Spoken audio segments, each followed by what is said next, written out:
안녕하세요. 역사의 현장, 역사의 정거장을 찾아가는 역장 박광일입니다. 저는 하지를 맞이해서 관련이 있는 역사 현장을 살펴보기 위해 나왔는데요. 지금 제가 나와 있는 곳은 도심 한복판입니다. 광화문 내거리가 보이는데요.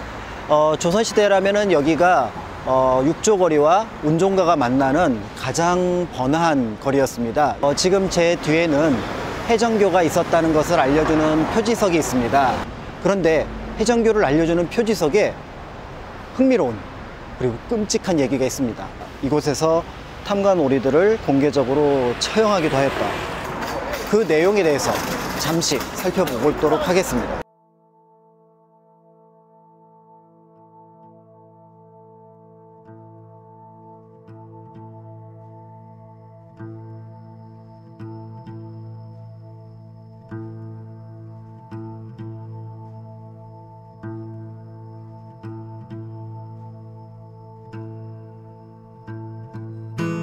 예전에 해정교가 놓여 있었던 중학천에 나와 있습니다.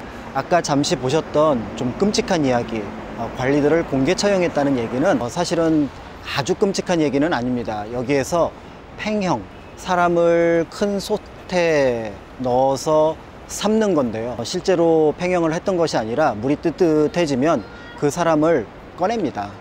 대신 같이 온 가족들은 이제 이 사람이 죽었다 이렇게 생각을 했던 거죠. 수치심으로 그 사람의 사회적인 권리를 무너뜨렸다고 볼 수가 있는데요. 이 해정교라는 말은 사실은 이 팽형을 하게 되면서 은혜로운 정치를 베풀었다, 즉 탐관오리들에게 경계를 주었다라는 의미하고도 관련이 있습니다. 일영대계, 굉장히 어려운 낱말이지요. 이 일영대계, 해정교 일대를 가리켰던 이 말이 갖고 있는 의미가 하지를 맞아서 우리가 찾아갈 보물이 무엇인지를 알려주는 단서가 될 것 같습니다. 하지의 의미를 찾아보기 위해 지금 저는 경복궁에 나와 있습니다. 하지가 어떤 날인지는 아시지요? 24절기 가운데 하나, 그리고 낮의 길이가 가장 길어진다고 하는 날입니다. 하지가 어떤 날인지, 그리고 그 하지의 의미를 달력 속에서 어떻게 표시를 하려고 했는지 제가 직접 만나 뵈러 가도록 하겠습니다.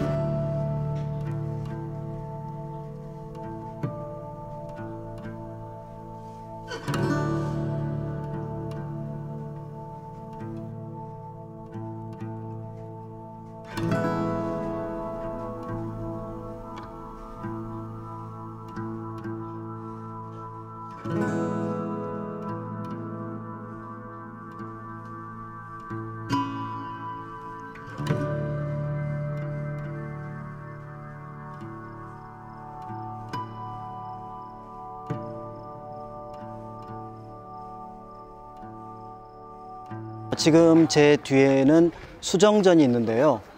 임진왜란 전에 이 장소에는 그 유명한 집현전이 있습니다. 그리고 세종대왕이 여기 와서 집현전 학사들하고 여러 천문에 대한 얘기를 나눴지요. 세종 4년 정월 초하루 일식을 측정하는 과정에서 뜻밖의 공변에 처합니다.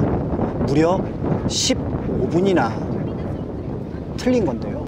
당시 일식이 국가적인 행사였기 때문에 그 15분은 어마어마한 큰 숫자가 되는 거죠. 그래서 결국 그 관리가 곤장을 맞았지만 사실은 세종대왕이 곰곰이 생각을 해보니 이거 달력 문제다, 시간을 측정하는 게 문제다. 그래서 다시 집현전 학사들, 대표적으로 이순지, 김담 이런 사람들하고 달력을 만듭니다. 그렇게 해서 만든 게 칠정산 내편과 외편인데요. 이 외편을 통해서 결국은 1년의 날짜를 정확하게 계산을 해냅니다. 그 정확하게 계산해낸 날짜가 365일 5시간 48분 45초. 그 까다롭기로 유명한 세종대왕이 만족한 이 결과는 현재의 시간과 비교해보면 딱 1초 차이가 난다고 하니 그 당시에 얼마나 정확하게 시간을 계산해냈는지 알 수가 있죠. 이제 이걸 바탕으로 백성들이 그 시간을 알 수 있도록 하는 도구를 만들어야겠지요. 그 세종이 만들어낸 보물, 그것을 찾아서 다시 자리를 이동하도록 하겠습니다.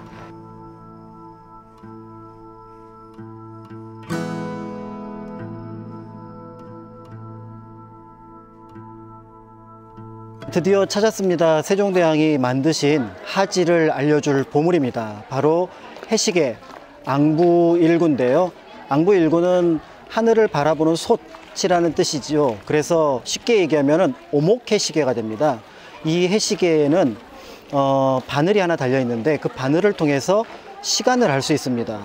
제 손가락이 가리키는 곳에 그림자 끝이 있습니다. 이 그림자 끝이 있는데 그림자 끝을 쭉 따라서 가면은 오른쪽에 또 왼쪽에 하지라고 적혀 있습니다.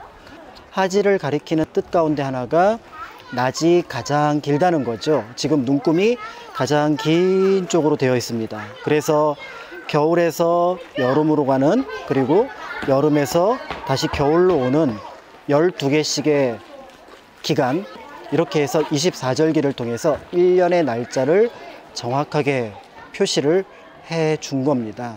그러니까 하루의 시간뿐만 아니라 1년의 시간까지 알 수 있는 어마어마한 보물을 세종대왕께서 만들어 내셨습니다. 그리고 우리가 찾아왔던 이 하지가, 그리고 하지를 포함하는 24절기가 해의 움직임을 바탕으로 한 양력이었구나 라는 것도 확인할 수가 있는 거죠. 아까 우리 해정교 일대를 뭐라고 불렀는지 기억이 나시나요? 바로 일영대계. 일영이라고 하는 건 해 그림자를 뜻합니다. 거기에 바로 백성들이 볼 수 있도록 해시계를 만들어 놓았기 때문에 그런 이름이 불렀던 거죠. 그래서 사람들이 가장 많이 다니는 그곳에 해시계를 놓았고, 그 해시계를 통해서 사람들은 하루의 시간과 1년의 위치를 확인할 수 있었던 겁니다. 우리가 가는 곳에는 이렇게 많은 역사의 의미가 남아 있습니다. 역사의 현장, 역사의 정거장을 찾아가는 역장 박광일이었습니다.